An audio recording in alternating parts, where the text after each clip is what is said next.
কিয়ামতের ময়দানে এই জন্য আল্লাহ যেহেতু প্রথমে আপনাকে স্রেফ একা ডাকবেন, আমি তো 2-3 দিনের হিসাবে মিলাতে পারলাম না, কেউ পারবেন না, এই জন্য আপনি দাঁড়াবেন।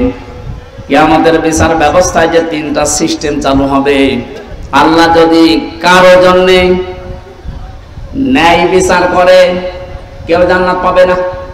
প্রশ্ন আসতে পারে, ন্যায় বিচার যদি না হয় তাহলে কি অবিচার হবে না? আল্লাহর বিচারে কোনো অবিচার নেই। কি কথা বলেন না কেন? আল্লাহর বিচারের সিস্টেমে কোনো অবিচার বলেন বলেন। ন্যায় বিচার করলে আমরা কেউ আল্লাহর বানানো জান্নাতে যেতে পারবো না। তাহলে যাবো কি করে? একটা উপায় আছে, আল্লাহ যদি মাফ করে দেয় তাহলে। যেহেতু আপনাকে একা ডাকবে, নিজের সামনে দাঁড় করিয়ে, মাতাজালু কদামা বানিয়াতান আদি ইয়াউমাল কিয়ামাতি হাত্তা ইসআলান খামসিন আন উমরিহি ফিমা আফনা ওয়া আন শাবাবিহি ফিমা আবলা ওয়া আন মালিহি মিন আইনা ইকতাসাবাহু ওয়া ফিমা আনফাকাহু ওয়া আন ইলমিহি মাযা আমিলা ফিহি। মুত্তাফাকুন আলাইহি। ও কিশোরগঞ্জবাসী, আমি আমার ইমান থেকে কথা বলছি, নিজের দিকে মিলানি হাদিসটা। নবীজি বলেন, প্রতিটি মানুষকে আল্লাহ নিজের সামনে একা একা দাঁড় করিয়ে 5টা জিনিস জিজ্ঞাসা করবে। 1 নম্বরে বলবে, তোরে আমি একটা হায়াত দিয়েছিলাম 60, 70, 80 বছরের, কি করে কাটালি বলতো? আপনি ভাবেন তো যে বয়সে আসেন, এখনই যদি আল্লাহর সামনে প্রথম প্রশ্নের জবাব আপনি কি এখনো জোগাড় করতে পেরেছেন? না, পারি না। 2 নম্বরে জিজ্ঞাসা করবে, ওয়ান শাবাবিহি ফিমা আবলা, একটা যৌবন দিয়েছিলাম, যৌবনটা কি করে কাটালি বল। আমাদের যৌবন যেভাবে কাটছে আমি তো দেখতে পাচ্ছি, কোরআনের চোখ লাগিয়ে যে আমরা অধিকাংশ মানুষ দাঁড়িয়ে থাকবো, স্রেফ কিছুই বলার ক্ষমতা আমাদের থাকবে না। 3 নম্বরে বলা হবে, কিভাবে সম্পদ উপার্জন করেছিলি বল। কালকে কোর্টে হাজী সেলিমকে তুলেছিল, যেভাবে মানুষ গালাগালি করছে, ঘৃণা করছে, থুতু মারছে, ডিম মারছে, যা করেছে কালকে ওনার সাথে, উনি যদি স্বাভাবিক জীবন যাপন করতে, যে যতটুকু সম্পদ হলে একটা মানুষের চলে ওইভাবে চলতো, উনি যা করেছেন আমার মনে হয় উনি একা না, 1000 বছরও যদি হায়াত পায়, যা করে রেখেছে ঢাকার বুকে, 1000 বছর হায়াত পেলেও সম্পদ করাবে না। অথচ বয়স এখন যা হয়েছে, যদি কালকে মারা যায় কি করলো বলেন? যে পুলিশগুলো আমার সাথে পেছনে পেছনে যাচ্ছিল, বলছে, হুজুর আমাদের মতো বেতন পেয়ে হালাল রুজি উপার্জন করে যদি এই লোকটা এত সম্পদ কামাতে হতো তো কিয়ামত হয়ে গেল, এ সম্পদের মালিক হওয়া সম্ভব ছিল না।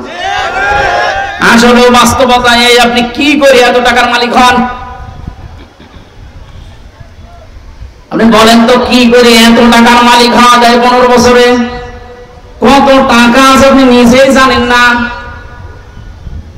একটা দরবেশের দেখলাম 36,000 কোটি টাকা ঋণ। একটা দরবেশের যদি এই হয়, দরবেশ বাদ দিয়ে যারা আছে তাদের কি আছে? সম্পদ যা উপার্জন করছেন, বৈধটাকে খেয়াল করেন। একটা মানুষের চলতে কত টাকা লাগে। এটা কিছুক্ষণ আগে আমরা সবাই খাবার খেয়ে আসলাম, যে বাড়িতে হয়তো কম বেশি সবাই খেয়েছি পেট পুড়িয়ে। এখন যদি কেউ রাজভোগ সামনে এনে দেয়, আমাদের যে এখন অবস্থা, 1 কেজি বলে যে 20,000 টাকা কি 2,000 টাকা কেজি এই মিষ্টির আপনি খান, আমার তো মনে হয় এখানে এখন আর কারো খাওয়া সম্ভব না। এই তো আমাদের জীবন। 2,000 টাকা কেজি মিষ্টি পড়ে আছে, এখন আর খাওয়া সম্ভব না, কারণ আমার পেটে আর জায়গা নেই। কার জন্য আপনি কি করে যাচ্ছেন? কোন পথটা দিয়ে সম্পদ আসছে একটু হিসাবও করেন না। এই হিসাবটা নেই, এই জন্য আমরা বেপরোয়া হয়ে চলছি। এটা যত বেশি মানুষের ভেতরে টেন্ডেন্সি তৈরি হবে, না সম্পদ আমার কিভাবে আসে, কিভাবে যায়, এইটা যদি হিসাব করে চলে, এই দেশে দুর্নীতি মুক্ত হতে 41 সাল লাগবে না, 41 ঘন্টা সেন্স শুরু দরকার।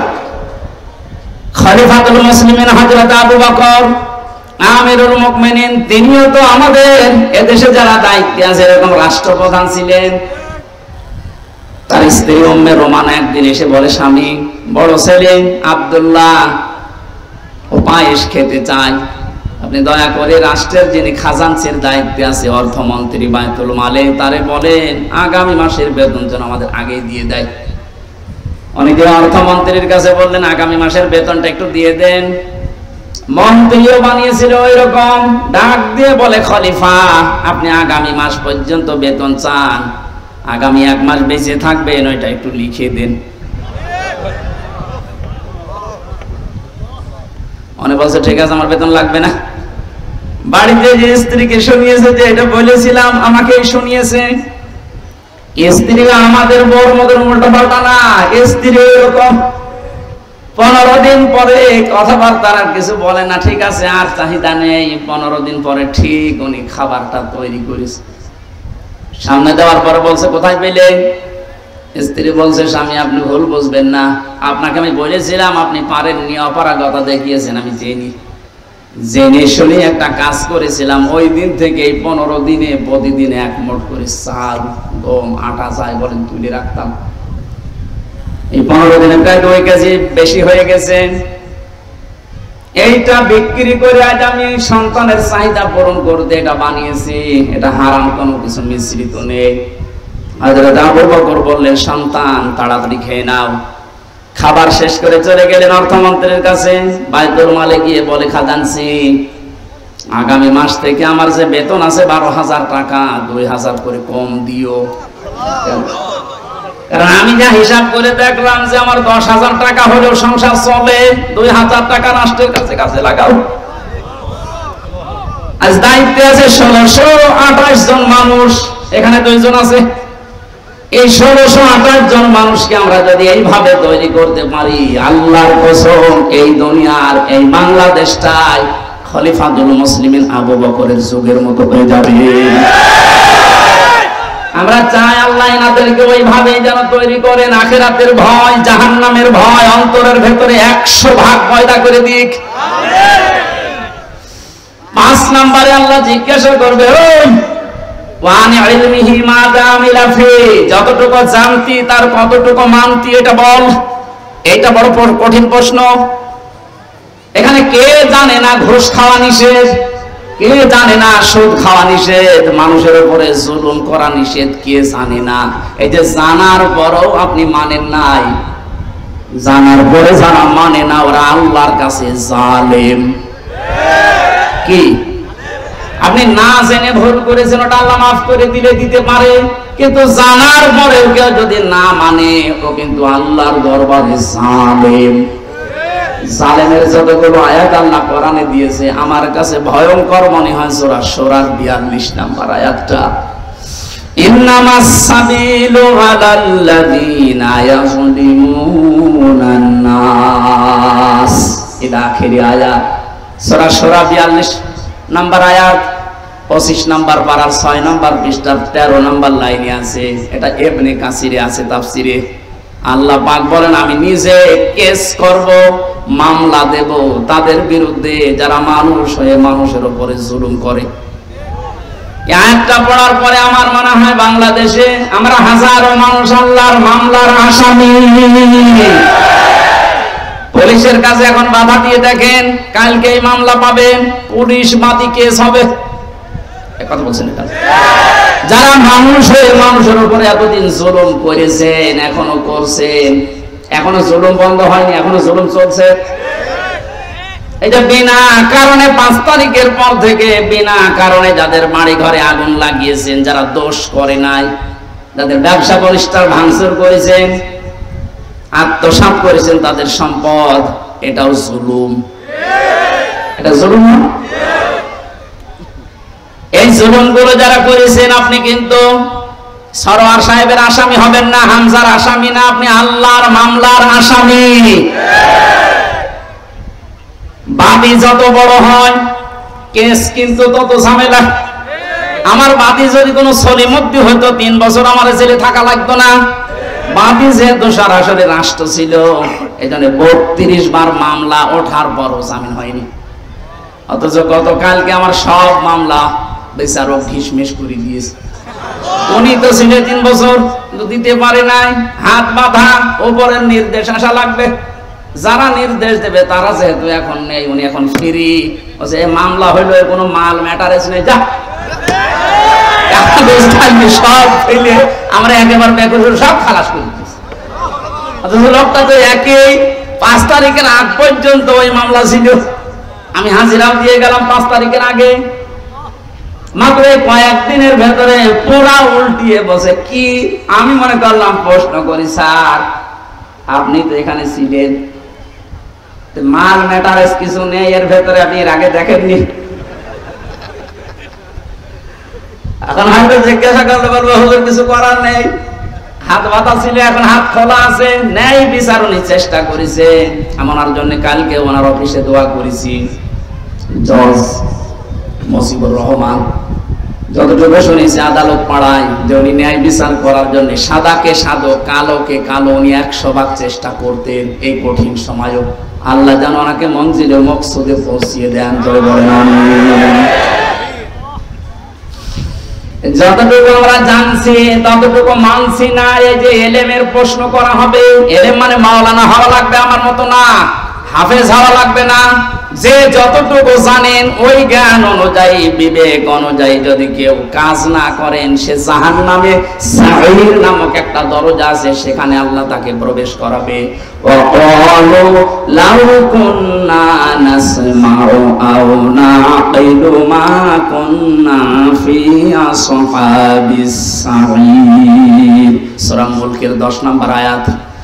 আল্লাহ বলেন জাহান্নামে সাঈর নামক যে দরজা আছে, এই আলালিহান আগুনের সামনে যখন মানুষকে নেওয়া হবে, ফেরেশতা মালিক যিনি দারওয়ানের দায়িত্বে আছে উনি বলবে কেন আসলেন?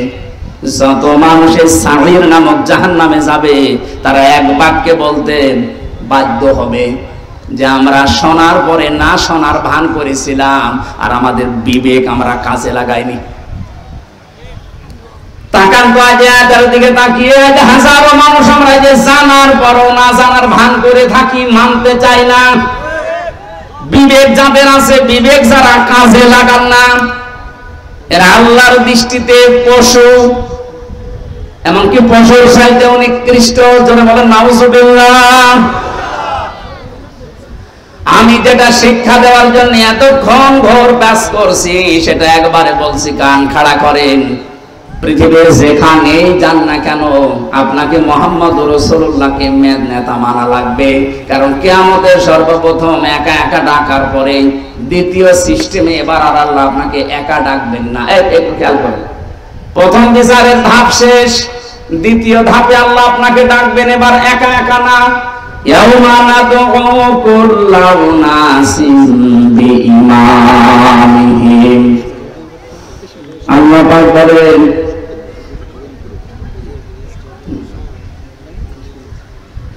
আল্লাহ পাক বলেন সূরা বনী ইসরাঈলের 72 নম্বর আয়াতের প্রথম অংশে আছে, কিয়ামতে এবার সিস্টেমে আমি ডাকবো মানুষকে তার নেতার সাথে, ইমামের সাথে। কিশোরগঞ্জবাসী, এটা আখিরাতের সম্পর্কিত, এই জন্য আমি বিষয়টা ক্লিয়ার করছি। কিয়ামতে আল্লাহ মানুষকে দ্বিতীয় ধাপে ডাকবেন একা একা না নেতার সাথে? আগে নেতা, এরপরে কর্মী।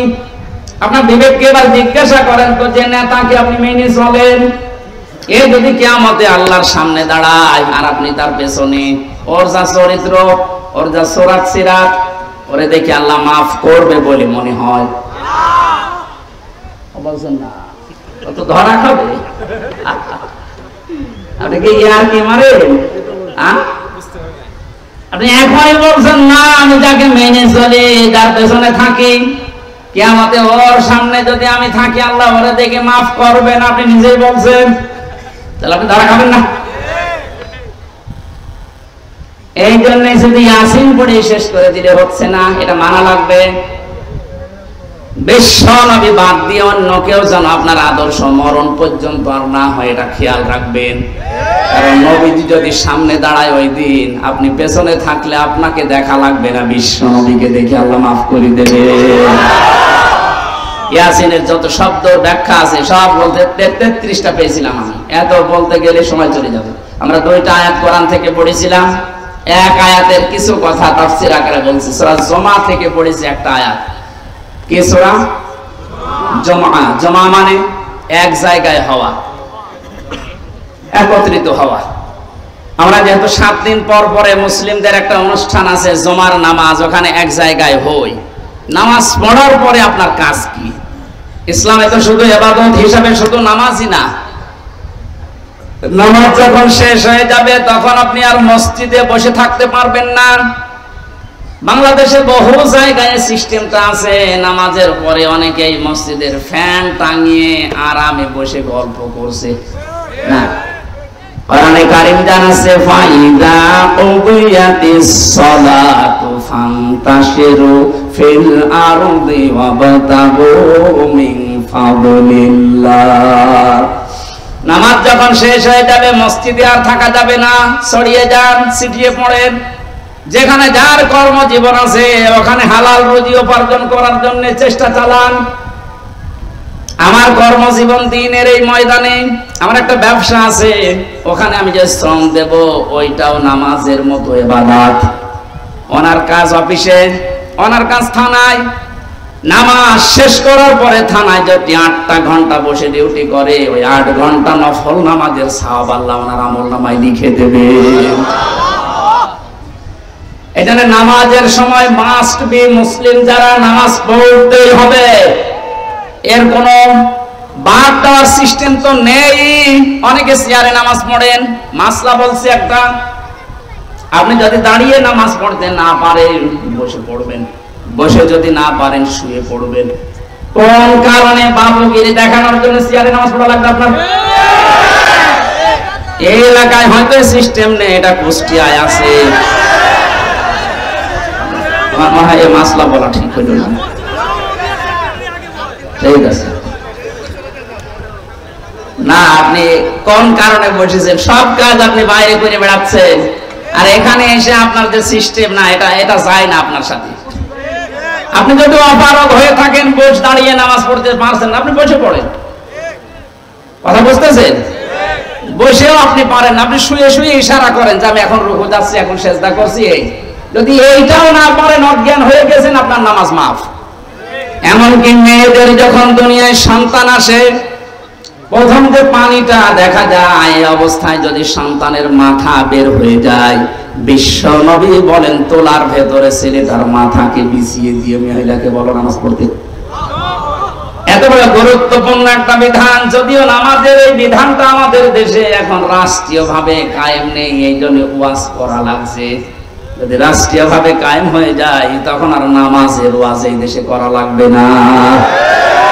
আল্লাহ যেহেতু একটা সুযোগ আমাদের সামনে দিচ্ছে, নামাজ রাষ্ট্রীয়ভাবে কায়েম থাকলে কি শান্তি পাওয়া যায় ওটা এখনো দেখেননি।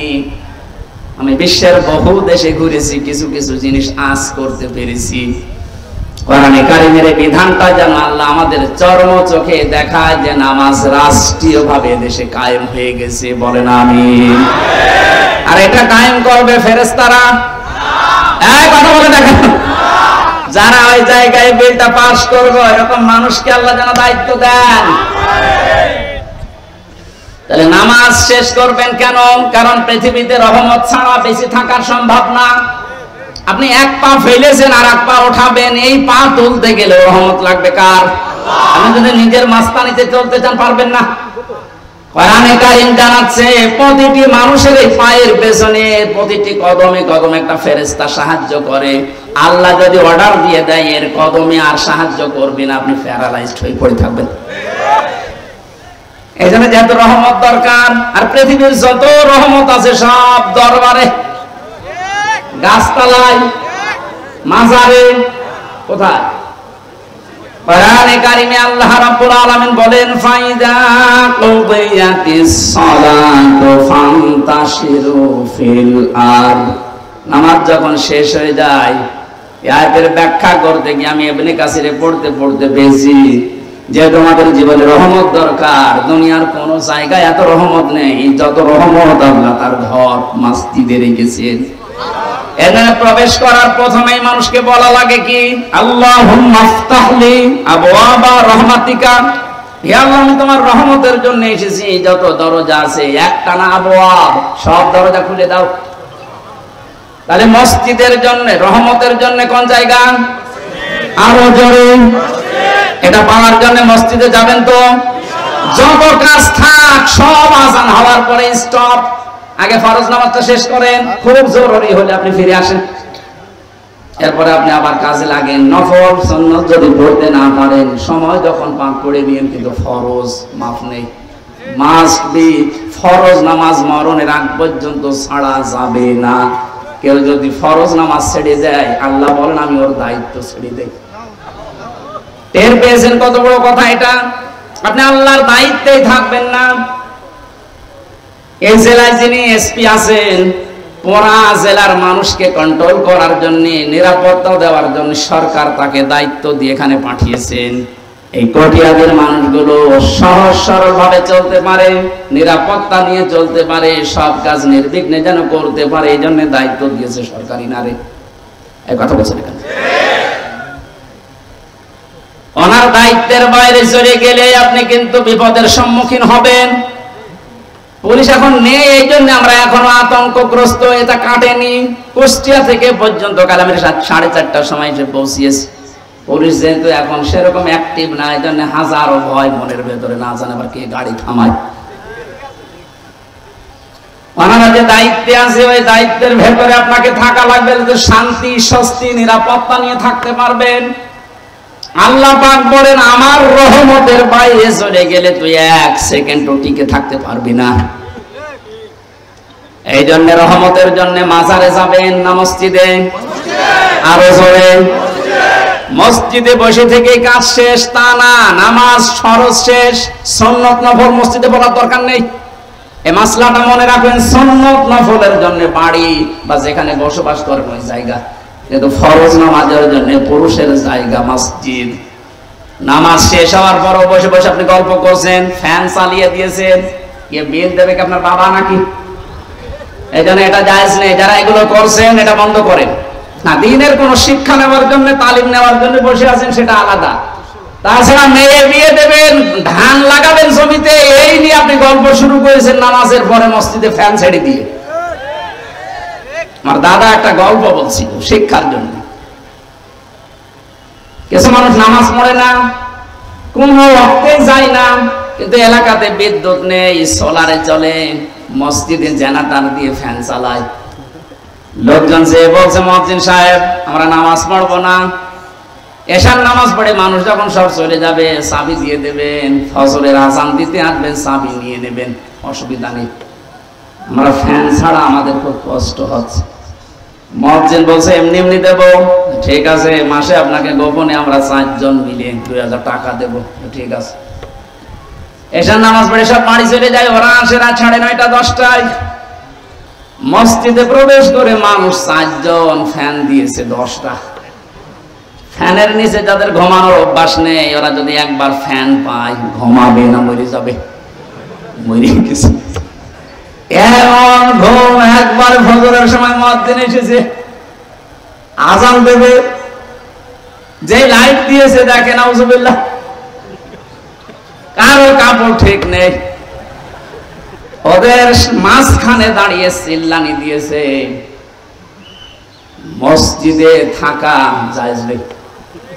রাত বাদ করে ওটা বলছে মুয়াজ্জিন সাহেব কি ফতোয়া দিলেন, মসজিদে থাকা জায়েজ নেই মানে? হ্যাঁ, মসজিদে থাকা জায়েজ নেই, ফতোয়া দেন, দলিল কি বলেন? দলিল কি? আমি নিজে দেখলাম। কিসের দলিল? দেখো কোন দলিল লাগবে না, বিনা দলিলে হারাম। নামাজ শেষ হওয়ার পর আপনি কোন কারণে আল্লাহর ঘরে বসে বসে সময় কাটাবেন, কি দায়িত্ব আপনার? এই জন্য আল্লাহ আয়াত নাযিল করে জানালেন নামাজ শেষ, ছড়িয়ে যা, ছিটিয়ে পড়। অবতাগু মিন ফাদলিল্লাহ, আল্লাহর অনুগ্রহ, ফজল কোথায় পাওয়া যায় সেখানে দৌড়িয়ে যা। এই যে ফজল মানে রিজিক, ফজল মানে এখানে মসজিদ থেকে বের হওয়ার সময় মানুষ দেখবেন বলে আল্লাহুম্মা ইন্নী আসআলুকা মিন ফাদলিকা, হে আল্লাহ আমি তোমার কাছে চাই ফজল, অনুগ্রহ, রিজিক। কিন্তু শব্দের দিকে খেয়াল করলে যেটা দেখা যাচ্ছে, আল্লাহ কিন্তু নামাজের আগে ওয়াজকুরুল্লাহ দেননি, যে নামাজ পড়তে গেলে আল্লাহর জিকির বেশি বেশি কর নেই। কর্মজীবনে যে, বাস্তব জীবনে যে প্র্যাকটিক্যাল লাইফে যেন আপনি আল্লাহর জিকির, আল্লাহর স্মরণ মসজিদের চাইতেও বেশি করেন। এই জন্য ওয়াজকুরুল্লাহ কাসীরা দিয়েছেন। আয়াতের দ্বিতীয় অংশটুকু আমাদের দেশে আজ 100 ভাগ কায়েম করা লাগবে। মসজিদে গেলে মানুষ আল্লাহকে কম বেশি ডাকে বা ডাকবে, এটা স্বাভাবিক, কিন্তু কর্মজীবনে যে অধিকাংশ মানুষ আমরা ভুলে যাই। কুষ্টিয়ার বড় বাজারে একবার তেল কিনতে গিয়ে একবার দেখি একটা লোক তেল মেপে দিচ্ছে, আর ওই যে কি দিয়ে মেপে দিত, কোটা দিয়ে, প্রত্যেকটা একটু করে কম দেয়। কিছু বললাম না। ওই লোকটা যখন চলে গেল, কাছে গিয়ে বললাম, মুরব্বী মাথায় টুপি দিয়ে আপনি কি কাজ করলেন? এ কাজ করা আপনার ঠিক হয়েছে? কিছু কথা বলার পরে আমার ধমক দিয়ে বলছে, বেশি বোঝো। টুপিটা খুলে ফেলে দিল, পকেট থেকে একটা সাদা টুপি বের করে বলছে, এটা আমার নামাজ পড়া টুপি, আর ওটা তেল বেচা টুপি। বলেন তো কোথায় আছে? আমি শুধু হাসির জন্য বলছি না, বাস্তবতা এইটাই। ওই যে নামাজে স্মরণ করেছিল যে টুপিটা মাথায় দিয়ে, ওই টুপিটা মাথায় দিয়ে যদি ওর কর্মজীবনে আল্লাহকে স্মরণ করতো, প্রতিবার একটু একটু করে কম দিতে পারত। কোরআনে কারিমের জন্য জানিয়েছে, ওয়াইলুল লিল মুতাফফিফিন আল্লাযীনা ইযা তালু আলান নাসি ইস্তাগফিরুন। ধ্বংস হয়ে যাক ওই মানুষগুলো, যে মানুষগুলো ওজনে কম বেশি করে, নেওয়ার সময় বেশি নেয়, দেওয়ার সময় কম দেয়। এটা শুধু দোকানদারদের জন্য না। আমরা মনে করছি যারা ওজন করে ওজনে কম বেশি দেয়, তা না। এই যে চেয়ারে বসে আছি, এটা একটা ওজনের চেয়ার। এখানে যে যেখানে আছেন ওই জায়গায় আপনার ওজন আছে। শিক্ষকতা যারা করে সময় বিভিন্ন জায়গা থেকে জ্ঞান ঠিক মতোই নেয়, দেওয়ার সময় আর দিতে চায় না, বলে প্রাইভেট পড়া লাগবে, কোচিং করা লাগবে। এই যে নেওয়ার সময় ঠিক মতো নিলেন, দেওয়ার সময় আর ক্লাসে দিতে চান না, তখন আলাদা ক্লাস। আপনি আল্লাহর বরদোয়ার শামিল। আমাদের দেশে কিছু সংখ্যক, আমরা যেহেতু 96% মুসলিম, 4 ভাগ আছে অন্য ধর্মের মানুষ। নবীজির হাদিস অনুযায়ী তারা আমাদের কাছে আমানাত। এই কথা বলে রাখেন। তাদের সম্পর্কেও কিন্তু ওজন হবে কিয়ামতে। আপনি তাদের সাথে ব্যবহার কি করেছিলেন? তাদের যে দায়িত্ব, ওটা যদি অমুসলিম প্রতিবেশী হয়, কিয়ামতের দিনও কিন্তু আপনার দরবারে মামলা দিতে পারবে, আল্লাহর দরবারে। যেহেতু ওনারা সংখ্যায় কম, আমরা অনেকে এখন ধোয়া তুলেছি যে সংখ্যালঘু। সংখ্যালঘু না, এই শব্দটা বলা যায় না। কিসের সংখ্যালঘু, সংখ্যাগুরু? এদেশে যারা জন্ম নেবে তারা এই দেশের নাগরিক, বৈধ। কথা বলুন। সুতরাং সংখ্যালঘু সংখ্যাগুরু বলে এদেশে কিচ্ছু নেই। এটা বিশৃঙ্খলা তৈরি করার জন্য কিছু মানুষকে দিয়ে এই কাজটা করাচ্ছে। হিন্দু ভাইরা যারা আছেন, খ্রিস্টান বা অন্য বৌদ্ধ যারা আছেন এদেশে, যাদের জন্ম, আমার যেমন অধিকার আছে, আমি 96 ভাগটাতে কি, আপনি 4 ভাগটাতে কি, আপনার ঠিক ওই রকম অধিকার আছে। আপনার ধর্ম আপনি 100 ভাগ নিরাপত্তা নিয়ে পালন করবেন, কোনো বাধা নেই। বাধা যে দেবে তার প্রতিহত করা ফরজ। ওনাদের সাথে ভালো ব্যবহার করা ইবাদত। আকুলু লিন-নাসি হুসনা। আল্লাহ বলেন আকুলু লিল-মুসলিমিনা হুসনা। মুসলমানের সাথে হাসি মুখে কথা বললে সওয়াব হয় না। লিন-নাস, মানুষের সাথে হাসি মুখে কথা বললে সওয়াব হয় সাদকা দেওয়ার। হিন্দু কি মানুষ না? খ্রিস্টান মানুষ না? এজন্য ওনাদের সাথে মানুষের মতো আচরণ করা লাগবে। এটা একটা ইবাদত, এটা কর্মজীবনে এটার একটা কর্ম। আমাদের এলাকায় আছে কিনা জানি না, আমাদের এলাকায় তারা অত হিন্দু নেই। এলাকায় যদি অমুসলিম কেউ থাকে, আপনারা মুসলিম বেশি, তাতে কি, তাদের সাথে আচরণ করা লাগবে, কারণ এটা একটা ওজনের স্তর। কিয়ামতে এইটাও পাল্লায় মাপ দেওয়া হবে। এমন কোন কাজ যেন আমরা না করি যে এই কারণে আবার ধরা খেয়ে যাচ্ছে। বিশ্বনবী জানিয়েছেন, কোন এলাকায় যদি অমুসলিমরা থাকে, তারা তোমাদের কাছে আমানত। ওদের উপর যদি অত্যাচার করো বিনা কারণে, কিয়ামতে আমি নবী তোর বিরুদ্ধে মামলা দায়ের করবো, ওর পক্ষ নিয়ে। এই জন্য এলাকায় যদি এরকম কিছু করে থাকেন, নামাজ পড়ছেন, রোজা রাখেন, পাগড়ি মাথায় দিয়ে আসেন, কিন্তু ওদের অধিকারগুলো আপনি নষ্ট করেন, ওদেরকে ভীতি সন্তুষ্ট হয়ে রাখেন না, কিয়ামতে আপনি নবীর মামলার আসামি হবেন। নবী শেষ পর্যন্ত এই হিন্দু লোকটার পক্ষ নিয়ে, ওই খ্রিস্টানের পক্ষ নিয়ে আপনার বিরুদ্ধে দাঁড়াবে। নবী যদি আমার বিরুদ্ধে দাঁড়ায়, আল্লাহ মাফ করে দেবে। এই বিবেকটা কাজে লাগে না। কখনো ওদের অধিকারগুলো যেন নষ্ট না হয়, ওদের পূজা প্রবণ যা আছে পাহারা দিয়ে করানো লাগবে। যদি ওদের ইবাদতে কোনো বিঘ্ন হয়, আপনি দায়ী থাকবেন কিয়ামতে। আল্লাহ আমাদের বুঝ দান করুন, বলেন আমিন।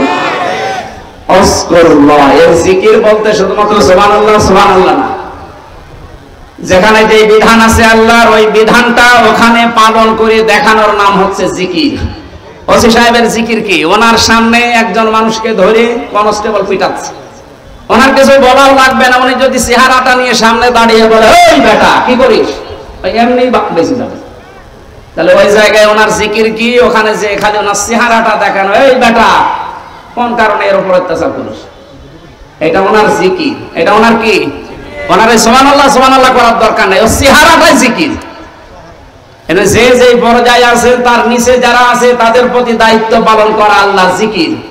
আল্লাহ এই জিকির গুলো বেশি বেশি করার কথায় আয়াতে জানিয়েছেন, যদি তোমরা করতে পারো লাআল্লাকুম তুফলিহুন, আশা করা যায় তোমরা সফল হবে। তুফলিহুন শব্দের ব্যাখ্যা আধুনিক ভাবে মুফাসসিরিন ইকরাম করেছেন, এই যে স্মার্ট বলি আমরা, স্মার্ট বলি না, ডিজিটাল বলি আমরা, এই শব্দগুলোর বাংলা অর্থ এটা দাঁড়ায়। এই জন্য আমরা যদি ডিজিটাল স্মার্ট আরো যা আছে এগুলো যদি উপহার দিতে চাই শান্তি স্বস্তি নিরাপত্তার বাংলাদেশ, এই আল্লাহর জিকির, আল্লাহর আইন, আল্লাহর স্মরণ গুলো খুব বেশি বেশি করা লাগবে আমাদের প্র্যাকটিক্যাল লাইফে। আল্লাহ আমাদের তৌফিক দিন, বলেন আমিন। মা বোন যারা এসেছেন, আপনাদের জান্নাতে যাওয়ার জন্য বিশ্বনবী মাত্র 4টা কাজ দিয়েছিলেন। 5 ওয়াক্ত ফরজ নামাজ পড়া, রোজা রমজানে রাখা, নিজের শরীরকে পর্দায় রাখা, বিশেষ করে 14 জন পুরুষ থেকে 14টা পুরুষ বাদ দিয়ে বাকি কোন পুরুষের সামনে গেলে মুখমণ্ডল, হাতের কবজি, পায়ের পাতা বাদ দিয়ে পুরা শরীর আপনাকে ঢেকে রাখা লাগবে। 4 নম্বরে স্বামী যাদের আছে তাদের জায়েজ কথাগুলো শুনে আপনি তাকে খুশি রাখবেন। জান্নাতের 8টা দরজা আপনার জন্য খোলা থাকবে, যে কোনো দরজা দিয়ে আপনি প্রবেশ করতে পারবেন। আল্লাহ আমাদের তৌফিক দিন। আমি পারিবারিক জীবন নিয়ে জেলখানায় বসে বসে কিছু বই লিখেছিলাম, তার ভেতরে একটা এনেছি, ওইটা মেয়েদেরকে নিয়ে যেয়ে দেবেন। গাড়ি কোথায় আছে আমি জানি না, যেখানে আছে নিয়ে অবশ্যই আপনার মেয়েকে, মাকে, স্ত্রীকে পড়াবেন পারিবারিক জীবনে। আশা করছি অনেক কিছু ফিরে আসবে। হায়েদ অবস্থায় স্ত্রীকে 3 তালাক দিয়েছে, হুজুর এখন মাসলা, সংসার করার মাসলা কি? তালাকের মাসলা একা একা দেওয়া লাগবে, অনেক কিছু পড়া লাগবে এবং বলা লাগবে। আন্দাজে এক ফতোয়া দিলে হচ্ছে না। আল্লাহুম্মা আমিন। লা ইলাহা ইল্লা আনতা সুবহানাকা ইন্নী কুনতু মিনাজ জালিমিন। এটা মুনাজাত করবেন। আর দোয়া মুখ্য ইবাদত, দোয়া ইবাদতের মাবুদ। একটু হাত তোলেন, মাথা নিচু করে জীবনের অপরাধগুলো স্মরণ করুন। আশা করছি কোরআনের ইজ্জতে আজকে আমাদের জীবনের অপরাধ আল্লাহ মাফ করে ওই জায়গাটা, ফাঁকা জায়গা নেকি দিয়ে ভরাট করে দেবে ইনশাআল্লাহ।